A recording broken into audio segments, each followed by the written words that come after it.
Okay, let's dive right in. Imagine a world, right, where loving someone could literally turn them into the enemy you have to fight. And just one decision could bring down entire kingdoms. It's intense stuff. Absolutely. And that brings us straight to Rebecca Yarros' Onyx Storm.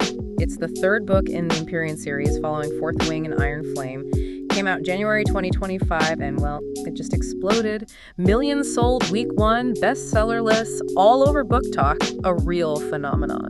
Phenomena is right. So for you listening, our mission today is to navigate this storm. We'll break down the story, the characters, the big themes, and really get into what makes Onyx Storm such a cultural lightning rod.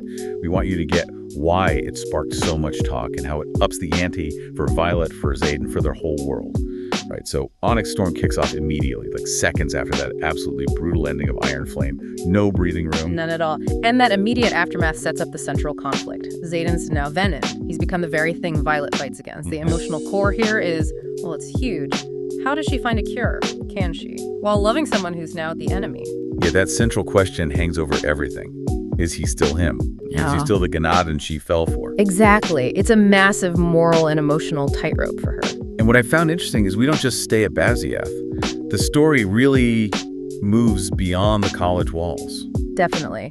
Violet's journey expands the whole world. We see new kingdoms, these dangerous magical storms pop up, lots of hidden history. The Empyrean universe feels much bigger now. So she's on this quest then, to find a cure. A desperate one, yeah. And it's all happening while kingdoms are falling apart, Venom are attacking everywhere, the alliances between humans and dragons, super strained. Plus, she starts digging up these major secrets about the Venom, like where their power actually comes from. And even about dragon origins. It really shakes things up. And the title, Onyx Storm. Those storms aren't just, bad weather, are they? Not at all. They're magical, destructive forces, almost characters in themselves, tied into the deep mysteries of dragons and the Venom. They make the world feel incredibly dangerous. Very perilous, yeah. And then classic Yarros, the ending. It's a massive cliffhanger. Oh, yeah? Wow. Violet wakes up, boom, she's married to Xaden. No memory of it. No memory. None. And then Xaden just disappears, vanishes, leaves Violet and us, the readers, just reeling with questions. It absolutely sets up the next book. Wow. Okay, so with Xaden turning Xaden and the world expanding, how does that core romance hold up? Because that's always been central. It is central, definitely. But it's also where you see some really divided opinions from readers. On one side, lots of people loved the raw emotion, the vulnerability. They felt that constant questioning, the reaffirming of their love, was really authentic to the trauma they were going through. Okay, so it felt real to the situation. Too many, yes. Yeah. But on the other hand, some readers found it maybe a bit repetitive. Repetitive how? Like the emotional processing, the back and forth of, do you still love me? Can I trust you? Right. Sometimes felt like it slowed the main plot down, especially with, the whole continent at war. Right, I can see that. When the external stakes are so high, focusing inward so much could feel like hitting the brakes. Exactly. It's that classic romantasy balancing act, isn't it? Keeping the romance compelling after the initial will they, won't they is done, while the fantasy plot needs to move forward. Did you feel those slower moments serve the characters, or did they maybe lose a bit of that fourth wing propulsion? I think maybe a little of both. For readers really invested in them, Violet and Xaden, it probably deepened the emotional stakes, showed how hard love is under that kind of pressure. But yeah, for readers focused on the war, the Venom threat, it might have felt like a detour. Yarros definitely leans into the emotional side, which clearly resonates with her base, but might test others. That makes sense. Now, while they are the focus, what are the other characters? There was some critique there, right? Yeah. About the supporting cast. There was. I mean, you see characters like Andarna, Violet's young dragon. She continues to grow, gets new abilities, more personality. And Rhiannon, her best friend. Rhiannon gets some moments too, steps up a bit. But yeah, the common feedback was that a lot of the secondary characters felt, well, a bit shallow compared to Violet and Xaden. Like they were just reacting. Kind of. Characters like Rhiannon or even Dane, with his complicated history with Violet, often seemed more defined by how they related to the main couple's drama rather than having their own strong, independent arcs. So readers wanted more from them, more agency. I think so, yeah. Especially as the world gets bigger and the stakes get higher, you'd expect their roles to become even more crucial. But maybe they didn't always feel fully developed. Okay, let's shift to something that seems like a real strength. the world building. It sounds like it really expands here. Oh, massively. It's probably one of the biggest strengths of Onyx Storm. The dragon lore gets so much deeper. New dragons? Yep, whole new breeds with different powers, different looks, and we get much more detail on how the rider-dragon bonds actually work, especially the nuances of Violet and Terran's bond. It's fascinating stuff. And the magic system.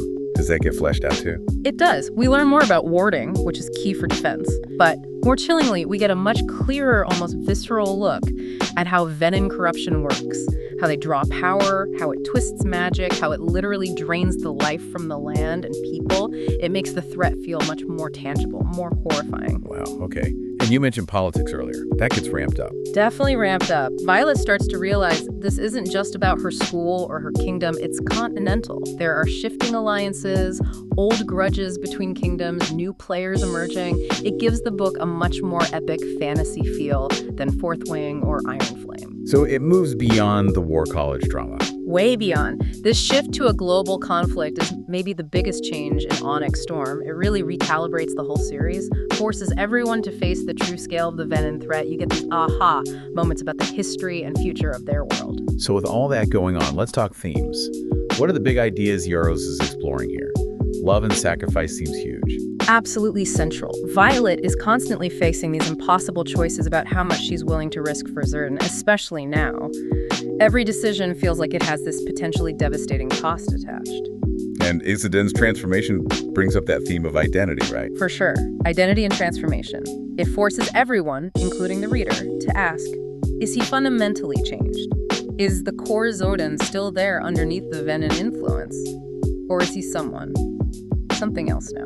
It's a really scary question when you love someone. It is, and the book really digs into the psychological toll on him and on Violet. It's not a simple answer. But what about truth and lies? That was big in Iron Flame. Still huge here. Secrets, half-truths, they continue to drive so much tension. Who can Violet trust in this bigger world? What aren't people telling her? These deceptions have real consequences. Keeps you guessing. And the last big one seems to be power and corruption. Definitely. The Venin are the obvious example, power drawn by a draining life.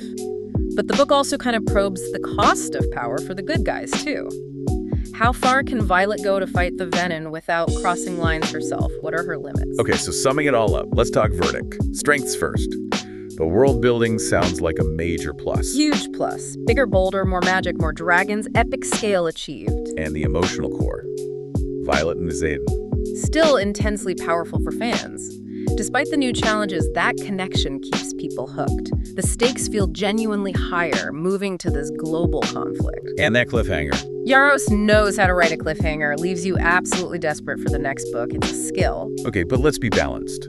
What about the criticisms? Pacing seems to be one. It's a long book. Over 600 pages, yeah. So some readers definitely felt parts dragged a bit or got repetitive, especially some of the romantic angst. Which leads to that romance overload point. Yeah, right. For some, the focus on their relationship drama occasionally felt like it overshadowed the urgency of the war plot. It's a balance thing, and maybe tipped too far for some readers. Any other main criticisms? Yeah, those new points of view introduced late in the book. Some felt they were unnecessary, kind of disrupted the flow without adding quite enough. And as we mentioned, the secondary characters sometimes felt underdeveloped. Right, the supporting cast issue. What about those late POVs, though?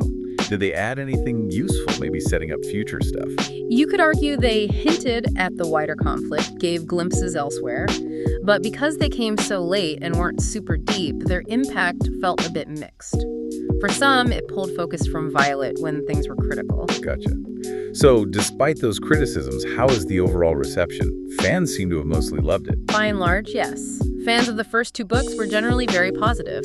They embraced the bigger world, the emotional intensity, even if they acknowledged it wasn't maybe as tightly paced. And the cultural impact is just undeniable. Absolutely massive. Fastest selling adult novel in 20 years. That's huge. It really cemented Romanticy's place in the mainstream. Critically, though, it was more divided. Some called it an emotionally satisfying epic. Others found it bloated or melodramatic. It definitely got people talking. So, wrapping up, Onyx Storm sounds bold, definitely dramatic, packed with emotion. It deepens the world, raises the stakes sky high, delivers the romance and dragons, and ends on that killer cliffhanger. Yeah. And who's it for? If you love romantasy, where the romance is really the engine and you value that deep character emotion, you'll likely be all in. But if you prefer fantasy that's maybe more plot-driven, faster paced, less focused on the romantic processing, well, some parts might test your patience. Fair assessment. But its impact is undeniable, and maybe a final thought to leave you with. Okay. Given everything that changes, Xaden's transformation, the secrets, what does it actually mean to save a world? Especially if the cost is the very essence of the people fighting and the truth itself keeps shifting under their feet. Wow. That's bravest. Yeah, definitely something to think about. A great question. Well, thank you for joining us on this deep dive into Onyx Storm. We really hope this gives you a solid understanding of the book, its impact, and maybe inspires you to check out the series if you haven't. Until next time.